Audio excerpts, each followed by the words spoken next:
नमस्कार मैत्रिणींनो, स्वागत आहे तुमचं आपल्या चॅनलवरती। तर मैत्रिणींनो, आज मी तुम्हाला या सहावारी साडीपासून नऊवारी साडी कशी नेसायची ते दाखवणार आहे। पण बघा मैत्रिणींनो, कसं असतं ना की अशा ज्या साड्या असतात या साड्यांपासून आपण काय करतो की एकतर आपण काष्टा पद्धतीने नऊवारी साडी नेसतो किंवा धोती स्टाईलमध्ये नऊवारी साडी नेसतो। पण आज मी तुम्हाला जी पद्धत दाखवणार आहे ती थोडीशी वेगळी आहे, त्यामुळे आजचा हा जो व्हिडिओ आहे तो तुम्ही नक्कीच पूर्ण पहा। आता कोणत्याही प्रकारची साडी असो, आपण कार्यक्रमासाठी नेसणार असू तर पहिल्यांदा ती साडीचा पदर काढून घ्यायचा, म्हणजे साडी नेसायला आपल्याला सोपं जातं। तर यासाठी आता इथे मी पहिले ती पदराच्या प्लीट्स काढल्यात। आता ह्या प्लीट्स आपण सगळ्या एकत्र अशा करून घेऊया आणि त्यानंतर ह्या प्लीट्सला आपल्याला एक युपिन जी आहे ती लावायची आहे। तर पूर्ण पदर आपल्याला सेट करूनच घ्यायचं आहे। सेट म्हणजे काय, तर पदराचे जे प्लीट्स असणार आहेत त्या एक एक करून सगळ्या अशा प्रेस करून घ्यायच्या आणि थोड्या थोड्या अंतरावरती आपल्याला अशा प्रकारे युपिन लावायचे आहेत। तुम्ही युपिन किंवा सेफ्टी पिनचा या ठिकाणी वापर करू शकता। तर अशाच प्रकारे पूर्ण पदर आपल्याला सेट करायचा आहे। तर इथे बघा, मी आता परत एकदा एक युपिन आहे ती लावून घेते। आता पूर्ण पदर आपला सेट झालेलाच आहे। त्यानंतर आता इथे आपण साडी नेसायला सुरुवात करूया। तर अशा प्रकारच्या ज्या साड्या असतात नऊवारी साड्या, त्या नऊवारी साड्यांमध्ये तुम्ही जेगिन्स, लेगिन्स किंवा तुम्ही शॉर्ट्स इथे या ठिकाणी वापरू शकता। आता इथे बघा, साडीचे मी दोन भाग केलेले आहेत। डाव्या साईडचा भाग मी एवढा साडीचा सोडलेला आहे आणि उरलेला जो भाग आहे तो आपल्या उजव्या साईडला आहे, म्हणजे जो पदराचा भाग आहे तो। आता इथे तुम्हाला प्रश्न पडला असेल की डाव्या साईडचा भाग आपण कितपर्यंत सोडायचा। तर यासाठी तुम्ही काय करू शकता, जो साडीचा काठ आपला असतो ना तो अशा प्रकारे पाठीमागे फिरून घ्यायचा, म्हणजे आपल्या डाव्या पायाच्या खालून आपण हा असा पाठीमागे फिरवायचा आहे आणि जो आपला काष्टा येतो ना तशा प्रकारे आपण बघायचं आहे कितपत येतो आहे आपला काष्टा, आणि आपल्या खोचायला पण जागा उरली पाहिजे एवढं आपल्याला ते आपल्या डाव्या बाजूचं जे साडीचं फॅब्रिक आहे ते आपल्याला सोडायचं आहे। तर आता हा एक पॉईंट बघा तुमचा क्लिअर झालेलाच असेल। आता इथे आपण आधी गाठ बांधून घेऊया। बेली बटनच्या या ठिकाणीच आपल्याला गाठ बांधायची आहे। गाठ मात्र आपल्याला घट्टशीर बांधायची आहे, कारण की पूर्ण साडी ही आपल्या गाठीवरती अवलंबून आहे, त्यामुळे साडी जी आहे ती घट्ट अशी बांधायची आपल्या गाठ साडीची। आता या ठिकाणी गाठीचे जे फॅब्रिक असणार आहे उरलेलं असेल तर अशा प्रकारे खोचून घ्या, आणि तुम्हाला भीती वाटत असेल की गाठ सुटू शकते वगैरे, तर तुम्ही काय करू शकता की त्यावरती अशी सेफ्टी पिन लावू शकता। गाठीला धरूनच ही सेफ्टी पिन आहे ती अशी वरच्या वरती अशी लावू शकता, किंवा गाठीचं फॅब्रिक तुमचं जास्त असेल तर ते साईडला असं खोचून घ्या आणि साईडने सुद्धा तुम्ही युपिनचा वापर करू शकता या ठिकाणी, म्हणजे सेफ्टी पिनची भीती वाटत असेल तर युपिनचा वापर करा, पण गाठीचं फॅब्रिक मात्र जास्त पाहिजे तरच तुम्ही युपिनचा वापर करू शकता, नाही तर सेफ्टी पिन वापरा। आता या ठिकाणी आपल्या डाव्या साईडचा जो पाय आहे त्या पायाखालून मी बघा साडीचा जो म्हणजे फॅब्रिक जे आहे ते पाठीमागे असं घेतलेलं आहे।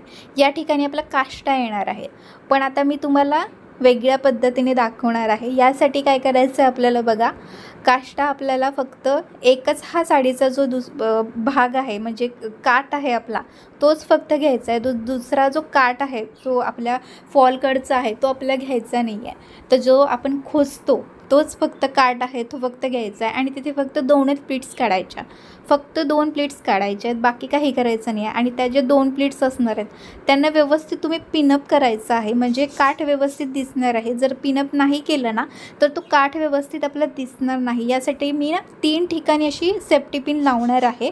आता इथे मी एकच अशी सेफ्टी पिन मी तुम्हाला लावून दाखवत आहे, पण तुम्हाला इथे 3 ठिकाणी लावावी लागणार आहे, तरच तो काठ अगदी व्यवस्थितपणे आपल्या पाठीमागे राहणार आहे। कारण की आपण एकाच बाजूचा काठ या ठिकाणी घेतलेला आहे, दुसरा काठ आपण घेतलेला नाही आहे। आता बघा, या ठिकाणी मी खोचून घेते आधी, आणि पिन लावल्यामुळे आपला अगदी छान प्रकारे काठ दिसतो। आता जो फॉलकडचा जो काठ आहे ना तो आपल्याला पुढच्या साईडला घ्यायचा आहे। तर तिथे पण अशा 2-3 ज्या प्लीट्स आपल्या काढायच्या आहेत, म्हणजे जेवढ्या तुमच्या येतील तेवढ्या प्लीट्स काढायच्या तुमच्या, आणि बस तो आपल्या समोर म्हणजे पोटाच्या इथे आपल्याला खोचून घ्यायचं आहे। डाव्या थोडंसं बेली बटनच्या डाव्या बाजूला अशा प्रकारे आपण खोचून घेतलं आहे, म्हणजे दोन्हीकडचे जे काठ आहेत आपले एक पाठीमागे आणि एक पुढे असं आपण काठ घेतलेला आहे। आता पदर आपला ऑलरेडी तयार आहे, तर त्याच्यामुळे पदर हा मी माझ्या उजव्या पायाखालून असा पाठीमागून असा माझ्या डाव्या खांद्यावरती टाकते। ठीक आहे, पदराच्या प्लीट्स आपल्या तयार आहेत, त्यामुळे या ठिकाणी आपल्याला काही जास्त वेळ लागणार नाही आहे। आता आपण पदर काय करायचं आहे, पदर असा काष्टाच्या खाली घ्यायचा आहे, म्हणजे आत घ्यायचा आहे, म्हणजे काष्टाच्या आत घ्यायचा आणि त्या ठिकाणी आपला पिनअप करायचा आहे। पण पिनअप करण्यापूर्वी आपण आधी पदराला पिनअप करून घेऊया। तर इथे मी सेफ्टी पिनचाच वापर करत आहे। पदराला मी पिनअप करून झाले की त्यानंतर आता पहिला ही जी साडी आहे बघा, साडीचं जे फॅब्रिक आहे ना ते स्लिपरी टाईपमध्ये आहे, म्हणजे खूप सुळसुळणारं असं फॅब्रिक आहे। याच्यामुळे मी समोरच्या ह्या ज्या पदराच्या प्लीट्स आहेत ना ते जास्त पसरले जात आहेत, त्याच्यामुळे मी काय करणार आहे, या सगळ्या प्लीट्सना धरून अशा प्रकारे इथे ही जी पिन आहे ती मी लावून घेणार आहे। आणि नऊवारी साडी ज्यावेळी तुम्ही नेसताना त्यावेळी तुम्ही हलकी फुलकी आणि एकदम अशी कडक फॅब्रिकची साड्या तुम्ही वापरू नका, आणि साडीला काठ असेल ना तर आणखी छान दिसते ती नऊवारी। आता बघा या ठिकाणी पदर आपला सेट झालेला आहे समोरून। आता पाठीमागे आपल्याला पिनअप करायचं आहे, तर काष्टाच्या आतल्या साईडने जे पदराचं फॅब्रिक आहे ते आपलं घ्यायचं आहे आणि त्या ठिकाणी आपल्याला सेफ्टी पिन लावायची आहे। इथे स्वतःला जर का सेफ्टी पिन नीट लावता येत नसेल तर तुम्ही दुसऱ्या कोणाची तरी मदतही घेऊ शकता, म्हणजे ती सेफ्टी पिन अगदी व्यवस्थितपणे लागली जाईल। किंवा तुम्ही काय करू शकता, काष्टाच्या आधी पदर हा जो आहे असणार आहे ना पदराचा फॅब्रिक ते आधी खोचून घ्या आणि त्या फॅब्रिकवरती हा काष्टा खोचून घ्या, म्हणजे तुम्हाला सेफ्टी पिन लावायची फारशी काही गरज अशी लागणार नाही। आता इथे बघा साडी आपली नेसून झाली आहे। आता इथे आपण एक कमरपट्टा आहे तो लावून घेऊया। तर मैत्रिणींनो आपली पूर्ण साडी अशा प्रकारे नेसून झालेली आहे आणि तुम्ही बघत असाल समोरचा जो लुक आहे तोही खूप सुंदर दिसत आहे आणि पाठीमागे सुद्धा आपला छोटासा का होईना पण काष्टा आलेला आहे, त्याच्यामुळे पाठीमागचा लुकसुद्धा छान दिसत आहे। नाहीतर काय होतं की समोर अशी धोती स्टाईलमध्ये साडी नेसली तर पाठीमागे थोडंसं आपलं वेगळं वाटू शकतं। यासाठी तुम्ही ही पद्धत आहे ती वापरू शकता। तर फक्त नऊवारी साडी नेसताना तुम्ही एक गोष्ट लक्षात ठेवायची की साडी जी असते ती एकदम अशी जड घेऊ नका नेसायला, किंवा ते फॅब्रिक म्हणजे जो काठ असतो तो मात्र कडक फॅब्रिकचा असता कामा नये, म्हणजे गाठ बांधताना तुम्हाला सोपं जाईल ना अशा प्रकारची तुम्हाला या ठिकाणी साडी नेसायची आहे। तर तुम्ही अशा 2 कलरमध्ये सुद्धा साडी घेऊ शकता, किंवा काठ असेल आणि मध्ये जरी प्लेन जरी असेल तरीही ती साडी खूप छान आणि खूप सुंदर दिसते।